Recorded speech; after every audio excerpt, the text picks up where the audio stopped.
Well, in the previous video, you'll have seen that I decided to sell my Festivas and all their bits and pieces, hence all the empty shelves and that. But we'll get to that later. For now, I've got to get the Bugeye all jacked up, get the bonnet off, and then get the engine out of the car so we can get to work on solving the issue with the low compression on cylinder number 4. So the initial process will be the repeat of what I did when I pulled the engine to get the clutch out. This time I will remember to disconnect the oil line to the gauge, and hopefully I don't forget anything else.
So the car's all jacked up, got the bonnet off, which is relatively straightforward. There's just 2 plugs to undo, and then the 4 bolts. One goes into this hole for the hinge, and this one has the stay, and the same on both sides. So that's looked after, and I've just got it stacked at the back there on an old moving blanket. Next up is to drain all the fluids. Now, if you recall, when I pulled the engine to do the clutch, I discovered that this radiator doesn't have a drain plug on it. And the reason I put that radiator in is the previous one I had developed a leak right around the filler neck here. So this is that radiator, the original one, and I just had it repaired, so it's been resealed all through this area here, and it does have a drain plug on. So while I have everything apart, I'm just going to put this radiator in place of that one, and I'll just keep that one around as an emergency spare should the need arise. Now, knowing that it made a big mess last time, I just went to the new Dollarama down the street from us, picked up a fairly large roasting pan. Well, hopefully that'll catch most of the coolant when it comes out. And then I've stocked up my floor dry material just in case. There's basically 2 bags. There's a full bag and a full bag in the pail there. So I'm all ready for that. So I'm all ready to get started on draining all the fluids. So I've got to drain the coolant, I've got to drain the oil from the engine and the gearbox, disconnect the drive shaft.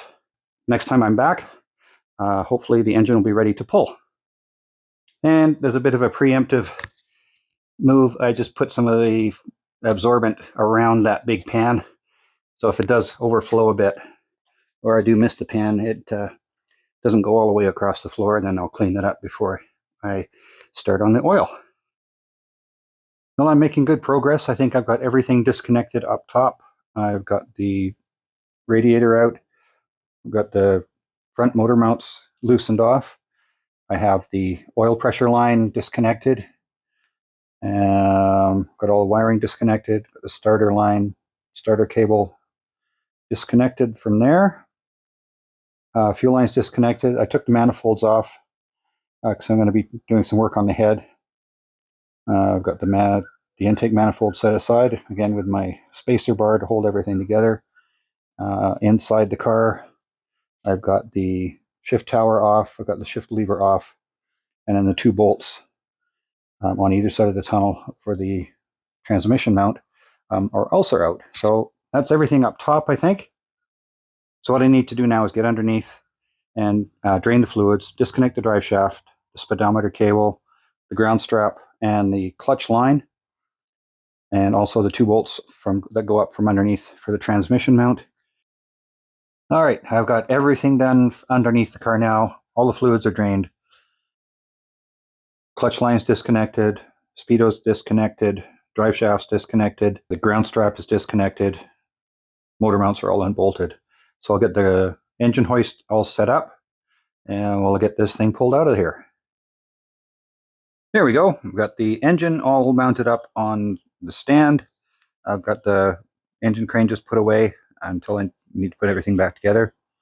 So first thing I'm going to do is remove the head, and there's the 1, 2, 3, 4, 5, 6, 7, 8, 9 there. Those are 7/16, I think. And then there's the 1, 2, 3, 4, and those are 3/8. So let's get this head off and see what we find.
Well, this does not look promising at all.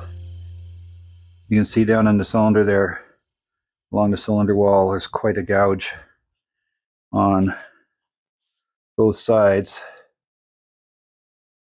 So my guess is the piston pin has come loose and is rattling back and forth in there. So I was hoping it was just going to be a simple ring replacement, but that doesn't look like the case.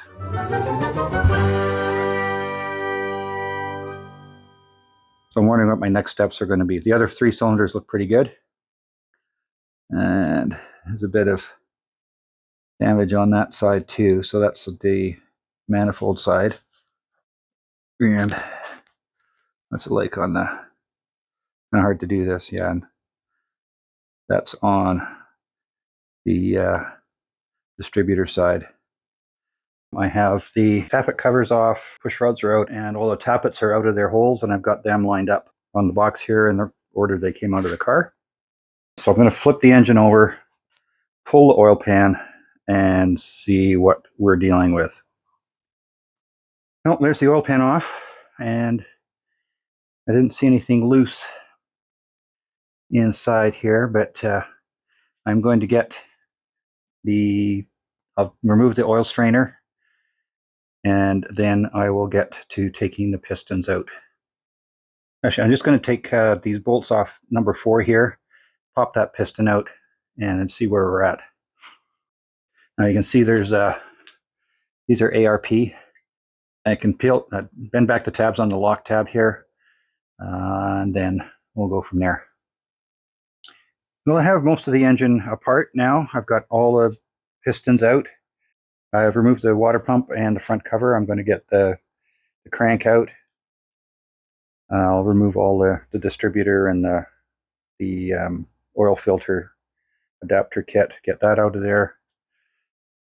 And I already mentioned that I had the covers off the side. I'm going to measure and see how much meat I have left in between cylinders 3 and 4 to see if there's enough room to put a sleeve in there. And if there is enough room, I think that's the route I'm going to go. Otherwise, I don't think the block is salvageable. That we'll wait and see. I'm going to finish taking this apart until I'm down to a bare block. then figure out the next steps. So here's what came out of that hole. A lot of the piston rings were broken.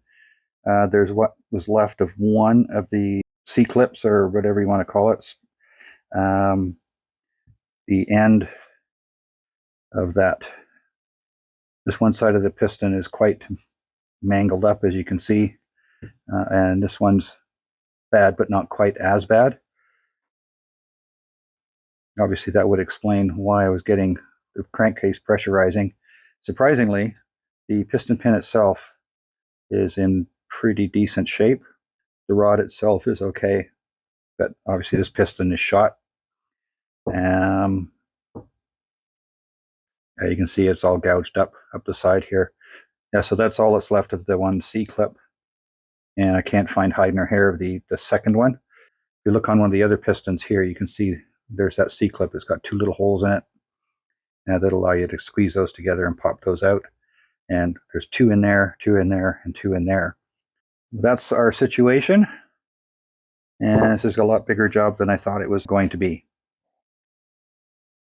Well, here's the block all stripped down, and it's just about ready to take into the machine shop. I'm going to do that tomorrow to see if this block is salvageable with a sleeve. I'm pretty sure it will be.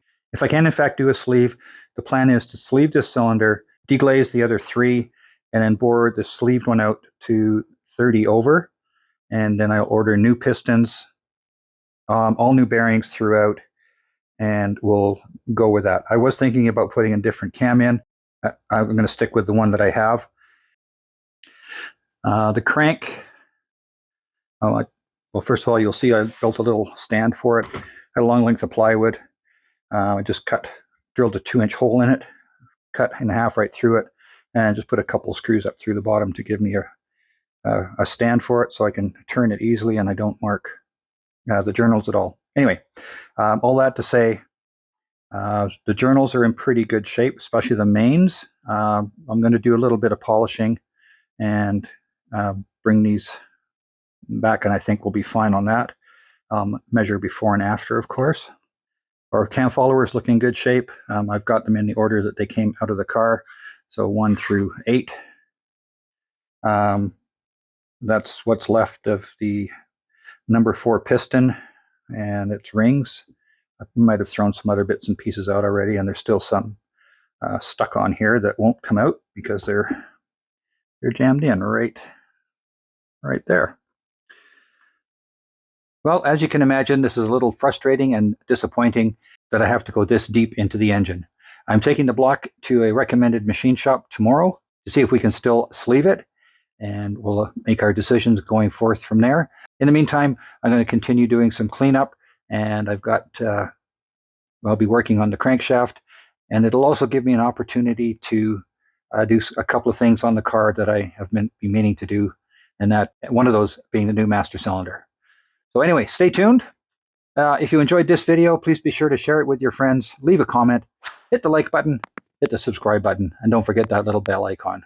Click on that and you'll get notified when the next video comes out. If you'd like to see where this whole adventure started, I'll put the link to that video up in the top corner, and to catch you up on the previous video, I'll put a link to that one in the bottom corner.